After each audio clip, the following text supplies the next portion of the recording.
என் வாழ்க்கை ஒரு சின்ன ஏரியாக்குள்ளே முடங்கி போயிருந்திருக்கும். அப்போ தேவன் என்னை குறித்து வைத்திருந்த நினைவுகள் பெரிது. இதே மாதிரி தான் உங்களை குறித்து ஆண்டவர் உங்களை பார்த்து சொல்றார், என் மகனே, என் மகளே, நீ நினைத்திருக்கிற நினைவுகளோட பெரிய காரியத்தை உன்னை குறித்த நான் நினைத்து வைத்திருக்கிறேன்.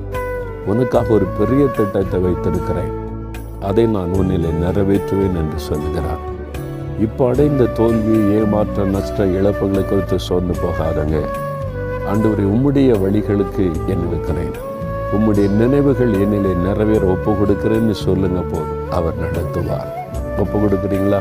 சோர்ந்து போகாதங்க, ஒப்பு கொடுங்க. தகப்பனே, உம்முடைய வழிகள் நான் போகிற வழியை விட மேலானவைகள், உம்முடைய நினைவுகள் என் நினைவுகளை விட பெரிதானவைகள். அது நிறைவேறுவதற்கு என்னை ஒப்பு கொடுக்க உம்முடைய சித்தம் பூரணமாய் என்னில் நிறைவேறட்டும். இயேசுவின் நாமத்தில் ஜெபிக்கிறேன் பிதாவே. ஆமென்.